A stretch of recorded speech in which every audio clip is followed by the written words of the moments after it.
Hello दोस्तों। आज मैं आप सभी के बीच में एक महत्वपूर्ण वीडियो लाया हूँ। यह वीडियो एग्रीकल्चर से संबंधित है, तो मैं चाहूँगा कि आप यह वीडियो लास्ट तक ज़रूर देखें। अगर वीडियो आपको पसंद आए तो कृपया वीडियो को लाइक कीजिए। अगर चैनल पर नए हैं तो चैनल को सब्सक्राइब कीजिए। दोस्तों, आज के इस वीडियो में हम लोग एंटोमोलॉजी जो सब्जेक्ट है उसके बारे में देखने वाले हैं। यह पार्ट 2 है और पार्ट 1 जो था इससे पहले अपलोड कर दिया जा चुका है, तो आप उसको जो प्ले लिस्ट से जाकर देख सकते हैं। तो चलिए बिना टाइम गवाए वीडियो को शुरू करते हैं।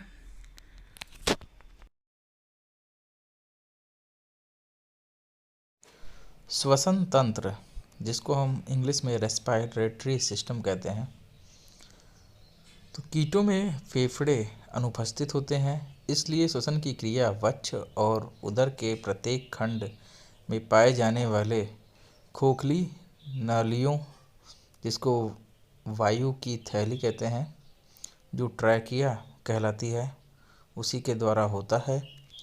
ये नालिकाएं हेमासिल में तैरते हुए रहती हैं एवं ट्रैकिया की बारीक शाखाओं को ट्रैक्यूल्स के रूप में जाना जाता है। ट्रैकिया के सर्पिल मोटा होना को ट्रेनिडिया के रूप में जाना जाता है। यह श्वास नली को श्वसन के दौरान सिकुड़ने से रोकता है, लेकिन ट्रैक्यूल्स में टेनिडिया अनुपस्थित है। ट्रैकिया में हवा आमतौर पर जो है वक्षीय और उदर खंडों के पार्श्व में स्थित बाहरी उद्गम बिंदु के माध्यम से प्रवेश करती है, स्पायरेसल कहलाती है। अब कार्यात्मक जो है स्पारिकल्स की उपस्थिति के आधार पर श्वसन तंत्र को जो है निम्न प्रकार से वर्गीकृत किया गया है। पहला था होलोनेस्टिक प्रकार का, जिन कीटों में 10 जोड़ी कार्यात्मक स्पाइरेल्स, जिसमें 2 वक्ष होता है और 8 उदर में मौजूद होते हैं, उसे होलोनेस्टिक प्रकार का श्वसन तंत्र कहा जाता है। उदाहरण के तौर पे यह ग्रास हॉपर तथा कॉकरोच में पाया जाता है। और सेकंड पे आता है पेरिनेस्टिक प्रकार का, जहां कम से कम 9 यानी कि 1 वक्ष पर और 8 उदर पर कार्यात्मक स्पारिकल्स उपस्थित होते हैं। उदाहरण के तौर पे इसमें कौन से आता है, तो लेपिडोप्टेरा के कैटरपिलर आते हैं। और इसके बाद है हेमनेस्टिक, कम से कम जो है 8 जोड़े कार्यात्मक स्पाइरिकल्स जो है मौजूद होते हैं इसमें। और इसके बाद है एपिनेस्टिक प्रकार के, एक मेसोथेरिस्टिक और एक उदर का जो है स्पाइरिकल्स कार्यात्मक हो। उदाहरण के तौर पर घरेलू मक्खी का मैगट आता है। इसके बाद आते हैं प्रोनेस्टिक है, जिसमें एक थोरैक्स स्पाइरिकल्स कार्यशील हो। और इसके बाद मेटानेस्टिक आते हैं, केवल एक उदर का स्पाइरिकल्स कार्यशील होता है। और इसके बाद आता है एनेस्टिक आते हैं, कोई भी कार्यात्मक स्पाइरिकल्स जो है मौजूद नहीं होते हैं, जैसे चिरोनोमिड लार्वा जो कि डिप्टेरा में बिलोंग करता है। अब आता है परिसंचरण तंत्र, जिसको सर्कुलेटरी सिस्टम कहते हैं। कीटों में खुला प्रकार का परिसंचरण तंत्र पाया जाता है और स्तनधारियों के जैसे रक्त वाहिनिकाओं में ना बहकर देहगुहा में भरा रहता है, जबकि स्तनधारियों में बंद परिसंचरण तंत्र पाया जाता है। अब कीट के रक्त को हीमोलिम्फ के रूप में जाना जाता है, जो रंगहीन तरल पदार्थ होता है और जिसमें प्लाज्मा और रक्त कोशिकाएं होती हैं, जो हेमोसाइट्स कहलाती हैं। शरीर की गुहा जिसमें परिसंचरण द्रव्य हीमोलिम्फ होता है, वह हीमोसिल के नाम से जाना जाता है। और हेमोसाइट्स के बुनियादी कार्य आमतौर पर स्तनधारी रक्त में आरबीसी और डब्ल्यूबीसी के कार्यों के समान होता है। और हेमोसाइट्स का प्रमुख कार्य फेगोसाइटोसिस यानी कि हानिकारक विदेशी सामग्री का अंतर्ग्रहण है। और कीटों का प्रमुख ब्लड शुगर एक डाइसैकेराइड यानी ट्रेहेलोज है। और कीट परिसंचरण प्रणाली में मुख्य पंप होता है पल्सेटाइल पृष्ठ वेसल, जिसका अग्र भाग होता है महाधमनी और पीछे का भाग होता है हृदय यानी कि हार्ट के रूप में कहा जाता है। अब आता है उत्सर्जन तंत्र। तो इसमें कीटों के शरीर से नाइट्रोजन अपशिष्ट यानी कि हानिकारक उत्पादों के बाहर निकालने की प्रक्रिया को उत्सर्जन के रूप में जाना जाता है। यह कीट के शरीर के आंतरिक वातावरण और हीमोलिम्फ के आयनिक संतुलन को बनाए रखता है। स्थलीय कीटों में मुख्य उत्सर्जन उत्पाद कौन सा होता है? यूरिक एसिड होता है, और जलीयों में अमोनिया होता है, और स्तनधारियों में मुख्य उत्सर्जन उत्पाद यूरिया होती है। अब मुख्य उत्सर्जन अंग, तो मैलपीगियन नलिका यह कीटों में मुख्य उत्सर्जन अंग है, और थॉट मोल्टिंग है, और ट्रैकियल प्रणाली है जो CO2 करता है, फिर आहार नाल की दीवार है। अब उत्सर्जन के अन्य अंग कौन से हैं? तो नेफ्रोसाइट आता है, वसा शरीर आता है जिसको फैट बॉडी कहते हैं, ओनोसाइट आता है, सेफोलिक ग्रंथि आती है। अब मैलपीगियन नलिका कीटों में यह उत्सर्जन का मुख्य अंग होता है जो किडनी के समान कार्य करता है। यह कोलम्बोला एवं एफिड को छोड़कर होता है सभी कीटों में उपस्थित रहता है। मैलपीगियन नलिकाओं का अंतिम सिरा जो है पश्चांत्र यानी कि पीछे की तरफ के रेक्टल ग्लैंड्स के साथ जुता है घनिष्ठता से जुड़ा होता है, जिसे लेप्डोप्टेरा के लार्वा में जुता है क्रिप्टोफिरिडियल स्थित के रूप में जाना जाता है। और यह रेक्टम से नमी को जुता संरक्षित करने में सक्षम होने के कारण जुता लेप्डोप्टेरा के लार्वा एक कोलियोप्टेरा के वयस्क में पाया जाता है। मैलपीगियन नलिकाओं की आदिम, जिसको इंग्लिश में प्रिमिटिव कहते हैं, संख्या जो है 6 होती है, और लेप्डोप्टेरा में मैलपीगियन नलिकाएं केवल 6 पाई जाती है, जबकि आइसोप्टेरा में 208 पाई जाती हैं। आइसोप्टेरा में 208 और उसके बाद आर्थोप्टेरा में जो है 2 से 200 की संख्या में, और कोलम्बोला एवं जुता है एफिड में जुता है यह अनुपस्थित रहती हैं। अब कीटों की अंतःस्रावी तंत्र, एंडोक्राइन सिस्टम, तो इसमें डक्टिलेस ग्रंथि होती है जो हार्मोन नामक रसायन का जुता स्रावण करती है और सीधे कीटों के हीमोलिम्फ में जारी होता है।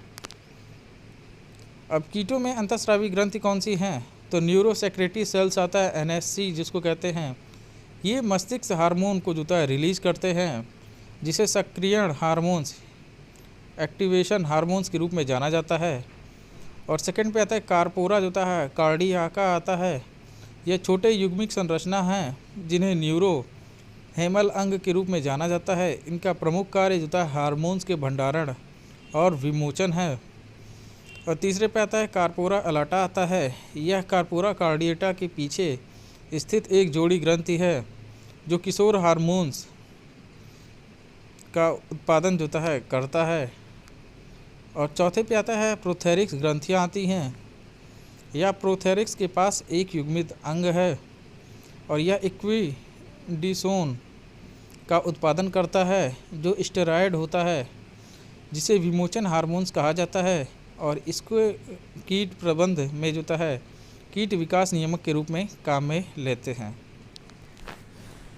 अब आता है कीट वृद्धि नियामक, जिसको IGR भी कहते हैं। ऐसे रसायन जो चाहे प्राकृतिक हो या सिंथेटिक हो,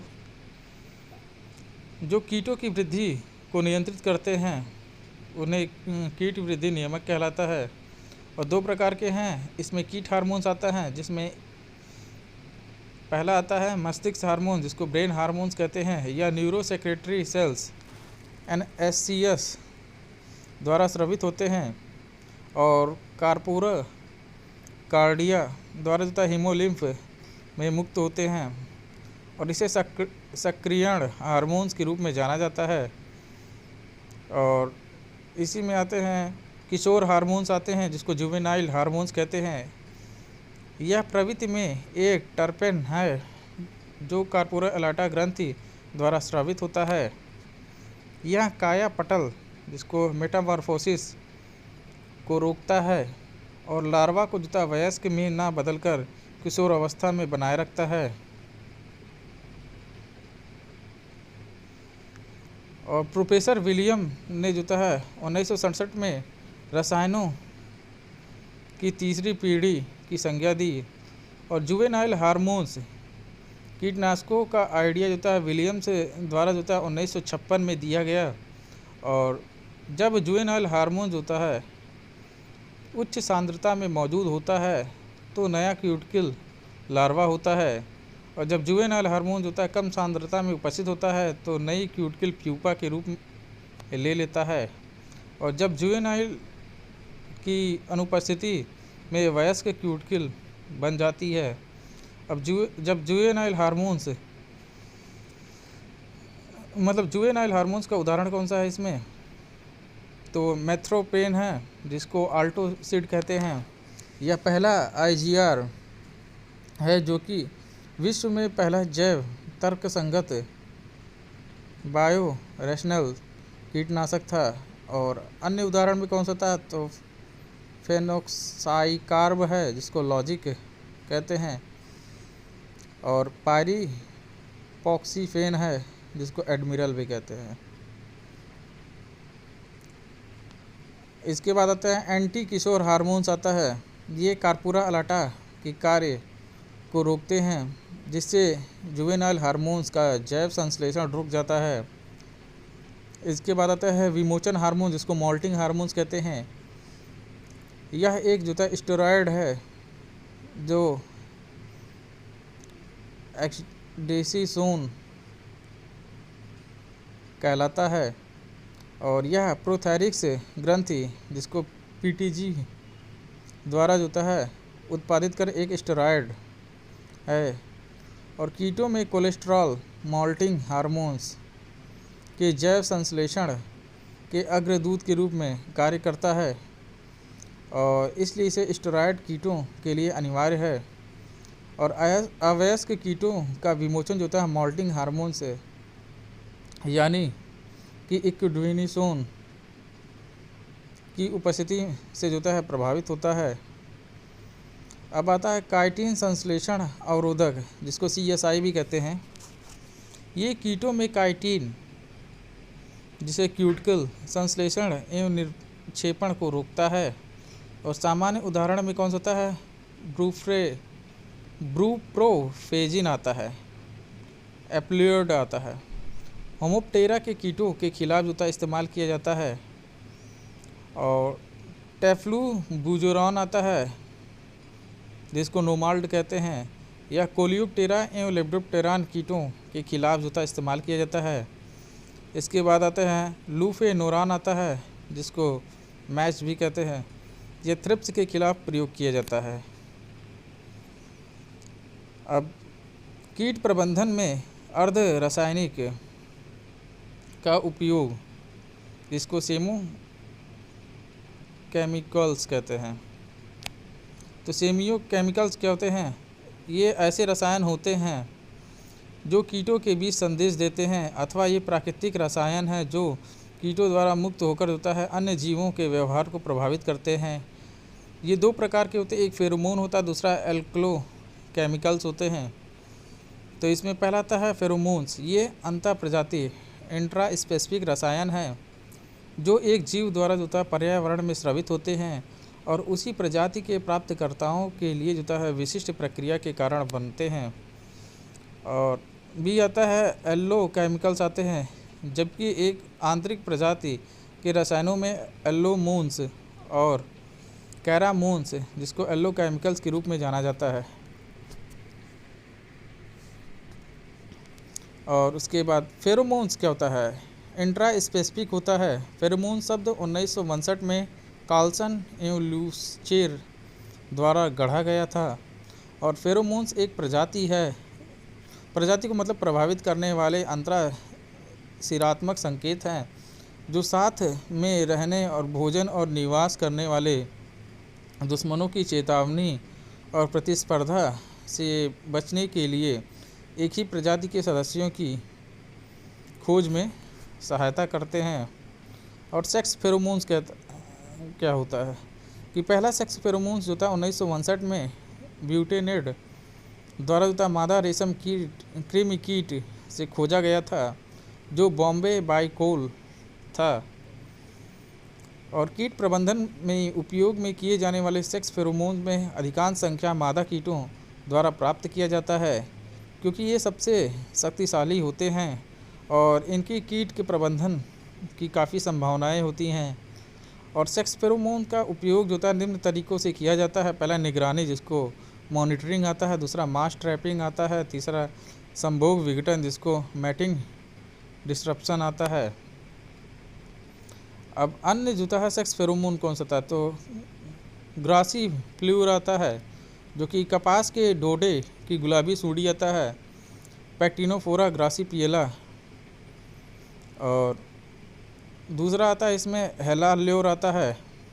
यह गुलाबी सूंडी के लिए जो है एक पैरा फेरोमोन सिंथेटिक है।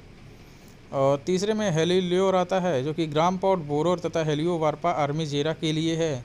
और चौथे पे ग्रांड ल्यूर आता है, जो कि कॉटन बॉल वेविल आता है और एंटोनोमस ग्रेडिस के नर से प्राप्त होता है।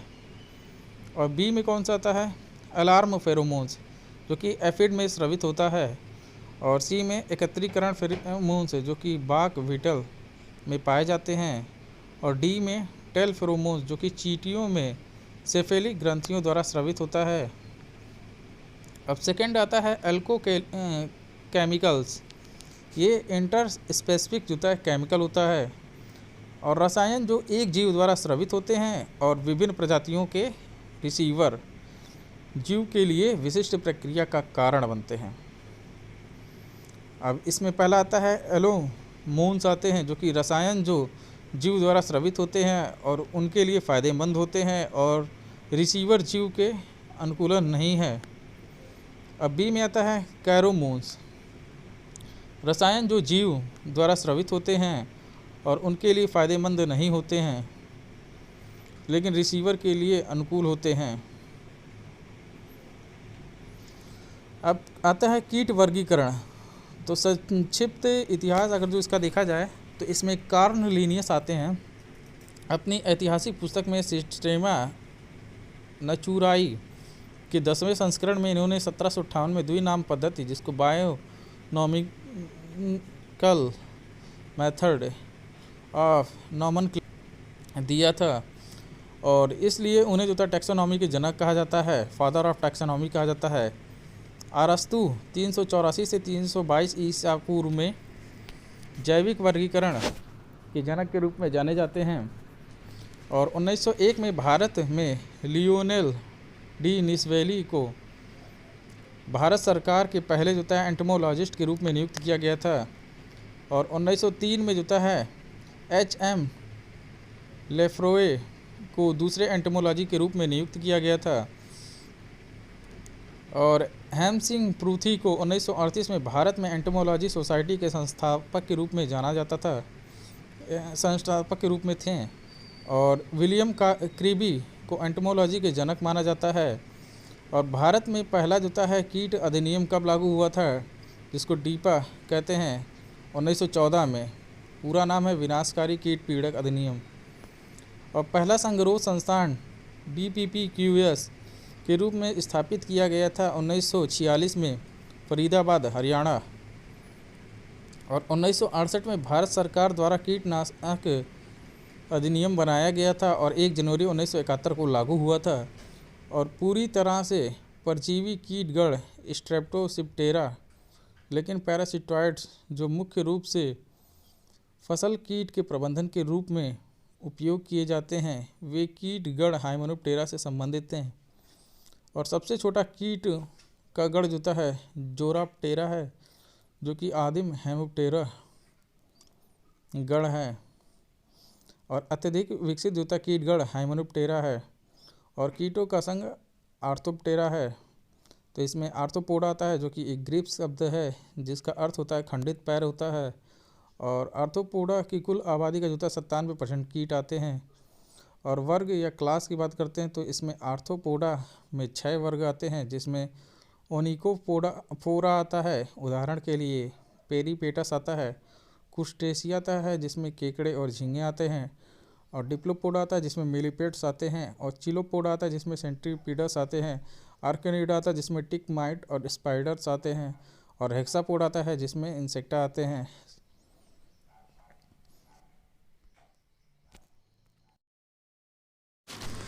अब है वर्ग आर्किनिडा। तो इसके सदस्यों का सिर एवं वक्ष जुड़े होते हैं, जो सेफोलेथोरैक्स के रूप में जाना जाता है। और अधिकांश सदस्यों में चलने के लिए 4 जोड़ी पैर मौजूद होता है, और पैर जो होता है इसके अखंडित होते हैं। और इन सदस्यों में जो होता है एंटेना जो होता है नहीं पाई जाती है। उदाहरण के लिए माइट्स आता है, टिक्स आता है, स्पाइडर आता है, वह बिच्छू आता है। माइट्स और टिक्स जो होता है एकेरिना गण से संबंधित है। अब गण एकेरिना, इसमें फाइटोफैगस और परभक्षी शिकारी माइट्स के कुल शामिल हैं। और माइट्स के मुखांग जो होता है चबाने वाले या चूसने वाले दोनों प्रकार के हो सकते हैं। और अधिकांश जो होता है माइट्स पत्तियों के निचली सतह पर जो होता है फीड करती हैं। और माइट्स के कुछ महत्वपूर्ण कुल इसमें आता है ट्रेटानाइचिडी आता है। यह अच्छी तरह से ज्ञात फाइटोफैगस माइट्स परिवार है। इसके सदस्यों में 4 जोड़ी पैर होते हैं। उदाहरण के लिए 2 धब्बेदार लाल मकड़ी जिसको टेट्रानाइकस यूट्रिका इसका साइंटिफिक नेम है। और कुकुरबिटेसी माइट्स आता है जिसमें टेट्रानाइकस कुकुरबाइटी है। इसके बाद आता है कुल एरियोफाइडी आता है। एरियोफाइट जो होता है माइट की बहुत छोटी होती है और केवल जो होता है एक माइक्रोस्कोप का उपयोग करने पर दिखाई देते हैं। और इनका शरीर जो होता है घुन की तरह होता है, 2 जोड़ी टांगें होती हैं। और ये कुछ जो होता है पौधों में वायरल रोग के वाहक के रूप में कार्य करती हैं। अरहर का बांझ मोज़ेक रोग जिसको काजल ऑर्गेनिज्म है एसेरिया कजानी नामक जो होता है एरोफाइडी माइट्स के द्वारा फैलता है। और माइट्स जो एसेरिया मैंगीफेरी एवं कवक जो होता है फ्यूजेरियम मैंगीफेरी दोनों मिलकर जो होता है आम में मालफॉर्मेशन रोग का कारक है। और सामान्य एकेरिसाइड या माइटिसाइड जहर जो माइट्स को मारता है, तो इसमें डाइक्लोफोल है 18.5 EC, जिसको कैलाथेन AP जो होता है 35 @ 1 से 2 ml पर लीटर स्प्रे प्रयोग करते हैं। और उसके बाद इथियान जो होता है 50 EC और फास्माइट @ जो होता है 1.5 से 2 लीटर पर हेक्टेयर प्रयोग करते हैं। और सल्फ़र जिसको वोकावीट भी कहते हैं और 80% जो होता है WDG @ 1.5 से 2.5 kg पर हेक्टेयर प्रयोग करते हैं। और प्रॉपर गाइड 57% EC जो होता है जिसको ओमाइट कहते हैं और @ जो होता है 1 से 1.5 लीटर पर हेक्टेयर सब्जियों के लिए प्रयोग करते हैं। और एबामैक्टिन जो कि 1.9 जो होता है RC @ जो होता है 0.5 ml पर लीटर सब्जियों के लिए प्रयोग करते हैं। अब सेकंड आता है वर्ग हेक्सापोडा आता है या इंसेक्टा। इनके सदस्यों के शरीर 3 भागों में विभाजित होते हैं, सिर, वक्ष और उदर। और इनके सदस्यों में सामान्यतः एकल जोड़ी एंटीनी उपस्थित रहती है। और वक्ष में 3 जोड़ी पैर और सामान्यतः 2 जोड़ी पंख होते हैं। और आर्थ्रोपोडा संघ की कुल आबादी का जो होता है 97% संख्या जो होता है कीट है। मतलब जितने भी कीट हैं उसका 97% जो जनसंख्या है वो आर्थ्रोपोडा के अंतर्गत आता है। तो दोस्तों, ये था आज का वीडियो। अगर वीडियो आपको पसंद आए तो कृपया वीडियो को लाइक कीजिए। अगर चैनल पर नए हैं तो चैनल को सब्सक्राइब कीजिए। मिलते हैं हम आपसे अगले वीडियो में। तब तक के लिए टाटा बाय बाय।